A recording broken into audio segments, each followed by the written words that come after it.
For Ewan McGregor, the Obi Wan Kenobi Disney Plus TV show was wish fulfillment in the purest form. The celebrated actor has openly admitted he was shaken by how unpopular the Star Wars prequels originally were, but their reputation has improved as their audience has come of age.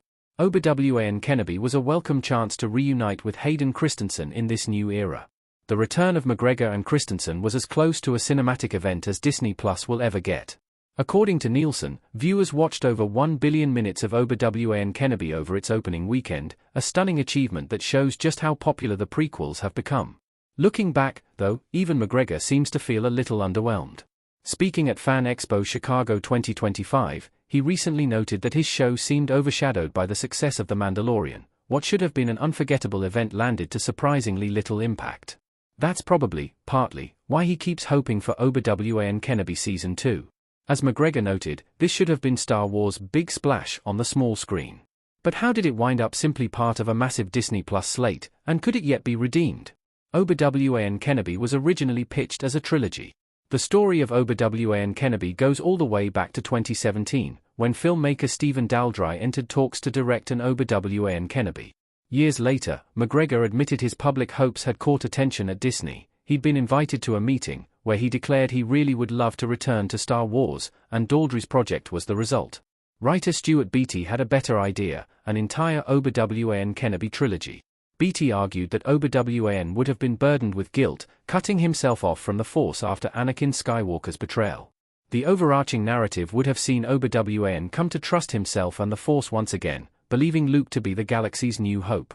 But the Obi Wan Kenobi project, be it a standalone or a TV show, hit a roadblock in 2018. Lucasfilm cancelled all anthology projects after the poor performance of Solo, a Star Wars story, and corporate priorities at Disney meant that 3 Star Wars movies became Disney Plus TV shows instead. Obi Wan Kenobi was one of these. Obi Wan Kenobi wasn't the success it deserved to be. Directed by Deborah Chow, the Obi Wan Kenobi TV show was heavily modified from Beattie's proposal. Some changes were smart, with expectations for a young Luke Skywalker subverted when Vivian Lyra Blair made her delightful debut as a young Princess Leia instead. But an Inquisitor plotline caught a lot of flack, some fair, some not. Christensen and McGregor's return may have been a big deal, but the Disney Plus TV show didn't really get the budget it deserved. It had a full production budget of just $90 million, the cheapest live-action Star Wars show of all. Initial viewership was high, but audiences didn't stick around for the full series. They were clearly drawn in for the spectacle of McGregor and Christensen's returns, but they weren't hooked. Obi Wan Kenobi's finale came in for heavy criticism due to poor use of ILM's stagecraft technology, which led to an overly dark final battle that was hard to see. There's no news on Obi Wan Kenobi Season 2, and that's actually a good thing. McGregor is eager for Obi Wan Kenobi Season 2, and so is Christensen. But there's been no hint from Lucasfilm that this is on the cards, despite the star's hopes. In truth, it's likely the muted pop culture reaction to the first season, which released alongside a flood of Star Wars content that arguably diluted the brand, has made it unlikely. That does not, however, mean that a sequel of sorts is impossible.